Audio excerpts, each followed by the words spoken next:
Friends, one second, welcome back to my YouTube channel. मैं आपको अपने ऐसे यूट्यूब चैनल में खुश आमदीद करता हूँ। और आज हम बात करेंगे कि यूनाइटेड नेशन जनरल असेंबली के अंदर इंडिया और पाकिस्तान ने एक दूसरे को क्वेश्चन किया रिलेटेड टू देयर मिनोरिटीज़। जी हाँ, इंडिया का ये ब्लेम है कि पाकिस्तान के अंदर जो मिनोरिटीज़ हैं वो सेफ़ नहीं, वो महफूज नहीं, और पाकिस्तान ने रिटालिएट किया है। पाकिस्तान ने एक तरह से उनको काउंटर किया है कि आपके यहाँ जो मिनोरिटीज़ हैं वो महफूज नहीं। तो दोनों ने एक तरह से अपने आर्ग्यूमेंट और काउंटर आर्ग्यूमेंट दिए हैं। हम इस पर डिस्कस करेंगे आज के लेक्चर में। ये बहस शुरू कहाँ से हुई, किस कंट्री ने वो रेजोल्यूशन पेश की जिसके अंदर ये था कि आप डिफरेंट कंट्रीज़ में जो मिनोरिटीज़ हैं उनकी प्रोटेक्शन है। तो चलिए आज का लेक्चर शुरू करते हैं। लेक्चर को शुरू करने से पहले आपसे रिक्वेस्ट है कि अगर आप मेरे चैनल पर नए हैं तो चैनल को सब्सक्राइब नहीं किया तो चैनल को सब्सक्राइब कीजिएगा, वीडियो को लाइक कीजिएगा, बेल आइकन को प्रेस कीजिएगा। और जैसा कि जानते हैं कि हर लेक्चर से पहले मैं आपसे एक सवाल पूछता हूँ आपके करंट अफेयर्स को चेक करने के लिए। तो आज का जो आपसे करंट अफेयर का सवाल है वो ये है कि who is the current permanent representative of Pakistan eight UN. UN के अंदर परमानेंट रिप्रेजेंटेटिव कौन है जो पाकिस्तान को यहाँ यूएन में रिप्रेजेंट करते हैं। चलिए आज आपके करंट अफेयर चेक करते हैं कि कितना आप अप टू डेट हैं। आपके ऑप्शन है मुनीर अकरम, सुहेल महमूद, मलिहा लोधी, मोहिद यूसुफ। सही ऑप्शन आप बताएं आपके करंट अफेयर की, हमें भी कुछ पता चलेगा कि आपके करंट अफेयर क्या है। देखें, ओवरव्यू ले लेते हैं कि मिनोरिटीज़ की क्या सिचुएशन है दोनों कंट्रीज़ में। अगर मैं न्यूट्रल होकर बात करूं, अगर कोई बायस ना करूं, तो दोनों कंट्रीज़ के अंदर मिनोरिटीज़ के साथ कुछ अच्छे ताल्लुकात नहीं। और ये एक जनरल सी बात है, जहाँ जहाँ मिनोरिटीज़ होते हैं वहाँ उन पर एक तरह से जुल्म होते हैं। अब फ्रांस के अंदर तकरीबन 6 से 7% मुस्लिम है, तो वो मिनोरिटी तो आए दिन उन पर यहाँ मुस्लिम जुल्म होते रहते हैं। अफ्रीकन, ब्लैक अफ्रीकन अमेरिका के अंदर होते हैं, आए दिन उनके यहाँ एक तरह से इनडिस्क्रिमिनेट ट्रीटमेंट होता रहता है। पाकिस्तान के अंदर में भी मिनोरिटीज़ कम तादाद में है, आए दिन उनके साथ भी जो एक तरह से सलूक होता है या व्यवहार होता है वो एक तरह से इतना आइडियल नहीं। मैं ये नहीं कहूँगा इतना ख़राब है या ऐसा कुछ है, लेकिन वो इतना आइडियल नहीं कि हम उससे फॉलो कर सकते हैं कि हाँ ये एक आइडियल है कि देखें मिनोरिटीज़ भी यहाँ सेफ़ हैं। रिसेंट टाइम हमने देखा कि खैबर पख्तूनख्वा के अंदर एक मंदिर को डेमोलिश कर दिया गया। मैं ख़ुद एक लारकाना का शहरी हूँ। लारकाना के अंदर मैंने खुद ये विटनेस किया कि उनके एक मंदिर को जलाया गया, या घोटकी में। तो आए दिन एक तरह से कुछ ऐसे इंसिडेंट्स होते हैं जो कि इंकरेजिंग नहीं, हालांकि इतने हालात ख़राब नहीं। हमने जैसे अभी आज के टाइम ने ये जो थे हमारे राजा रंजीत सिंह, उसका स्टैचू लाहौर के बाग में लगा दिया, या एक तरह से करतारपुर कॉरिडोर खोल दिया, या इस्लामाबाद में अभी एक मंदिर हम बना रहे हैं, हुकूमत ने से परमिशन दी, इस्लामिक आइडियोलॉजी ने उससे परमिशन नहीं दी कि ठीक है वहाँ ये मंदिर बन सकता है, उसमें कोई इशू वगैरह नहीं है। तो अच्छी चीज़ें भी हो रही हैं, लेकिन साथ साथ जो चीज़ें नहीं होनी चाहिए वो भी हो रही हैं। अब अगर इंडिया की बात करें तो इंडिया के यहाँ आपने देखा कि वहाँ पे बाबरी मस्जिद का वाक़या हो गया। कश्मीर के अंदर उनकी जो सिटीज़न थी उनको उन्होंने ख़त्म कर दिया, या एक अभी सिटीज़न अमेंडमेंट एक्ट मोदी ने लाया था, या मोदी की हुकूमत या काओ के ऊपर लोगों को अटैक करना। तो ये चीज़ें इंडिया के अंदर भी हैं। तो ये कहना कि भाई नहीं, आपके अंदर आपके दोनों के अंदर आप दोनों को अपना घर ठीक करने की ज़रूरत है। अब यूएन के अंदर ये एक इंडिया के पाकिस्तान का आउटलेट एंड न्यूज़ चैनल, वहाँ लिखा Pakistan India spar at UN general assembly और minority rights in each other countries. तो इसमें जो मैंने कहा कि दोनों कंट्रीज़ में मसले हैं। अब हम इसे डिटेल में देखते हैं। Pakistan and India sparred on Friday at United general assembly over situation of minorities in each other country. तो दोनों कंट्रीज़ ने एक दूसरे को लताड़ा यूएन के अंदर मिनोरिटीज़ को लेके।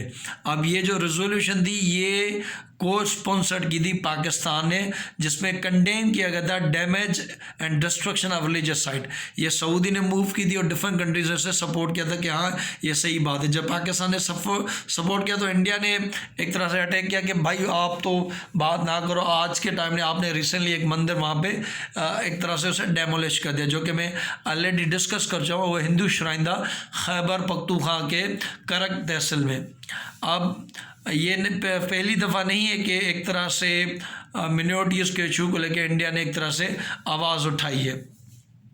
यहाँ पे देखिए ये पाकिस्तान के परमानेंट रिप्रेजेंटेटिव मुनीर अकरम, अगर आपको नहीं आता तो यहाँ सवाल का जवाब आ गया।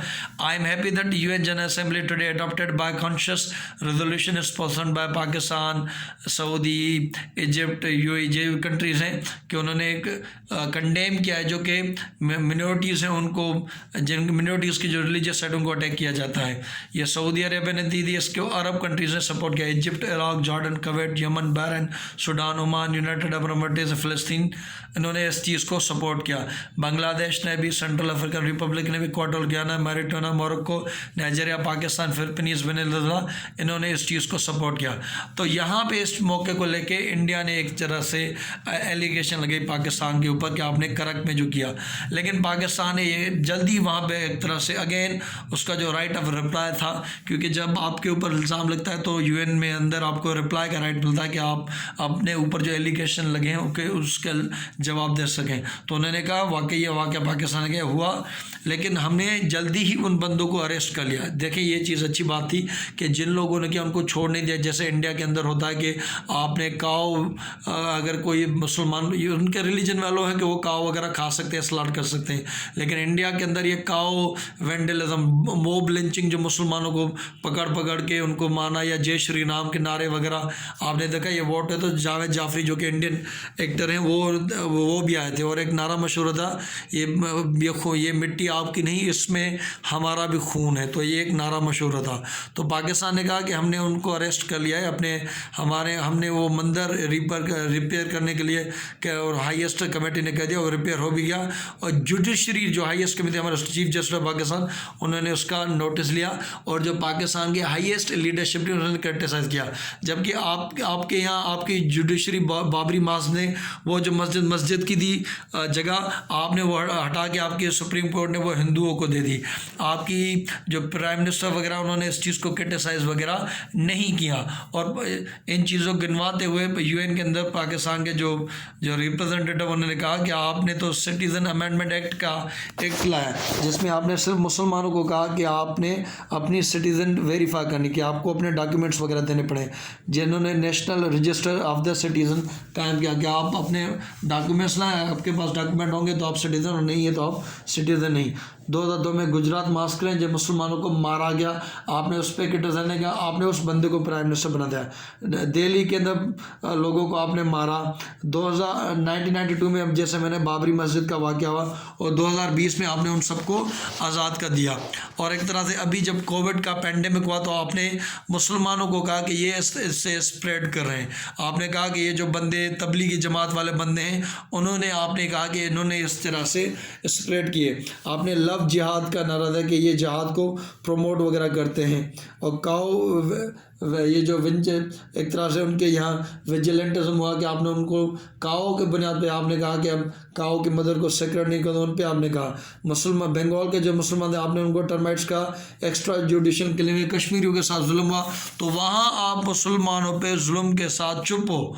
लेकिन अगर ये चीज़ हो जाए तो आपके दो है। और आज के टाइम में इसमें सबसे बड़ी रियलिटी क्या है कि आपके यहाँ आरएसएस की बीजेपी की हुकूमत है। काफ़ी हुकूमत, वाजपेयी भी इसी बीजेपी के थे, लेकिन वो सच नहीं थे जो आज के टाइम में मोदी, अमित शाह वगैरह माइंडसेट आ गए हैं। अब आउटकम यही है कि मैं ये कहूँगा कि एज ए न्यूट्रल पर्सन के दोनों के कंट्रीज़ में इश्यूज़ हैं, उनको अच्छा करना चाहिए, बेहतर करना चाहिए, और अच्छे से इक्वल सिटीज़न, ये नहीं कि उनको ट्रीट किया जाए उनके मज़हब के हिसाब से, उनके ज़ात के हिसाब से। इन चीज़ों पर नहीं कि हमें उन पर जज करना चाहिए अच्छे, और इसके लिए अच्छा सा कानून बनना चाहिए जो कि इनको प्रोटेक्ट करे। तो ये था कुछ आज के इस लेक्चर में। लेकिन ब्लैक गेमिंग से मसला हल नहीं होगा। मसला हल होगा जब 1947 में दोनों कंट्रीज आज़ाद हुए तो उन्होंने साइन किया था कि यहाँ जो मिनोरिटीज़ हैं उनकी प्रोटेक्शन हम करेंगे, और जहाँ जो मिनोरिटीज़ हैं उनकी प्रोटेक्शन आप करेंगे। तो चलिए लेक्चर को यहाँ एंड करते हैं with this answer, who is the current representative of Pakistan eight UN. तो मुनीर अकरम है, जो कि मैं आपको बता चुका। सुहेल महमूद हमारे फॉरेन सेक्रेटरी हैं। ये है आपका सही ऑप्शन। ये बंदे आज के टाइम हमारे फॉरेन सेक्रेटरी हैं। मलिया लोधी जो थे फार्मर परमानेंट रिप्रेजेंटेटिव रह चुकी हैं। मुनीर अकरम ने इन्हीं को रिप्लेस किया था, और Moeed Yusuf national security adviser है। अगेन, अगर आपने चैनल को सब्सक्राइब नहीं किया तो सब्सक्राइब कीजिएगा, बेल आइकन को प्रेस कीजिएगा, वीडियो को लाइक कीजिएगा। Thank you so much, God bless you all.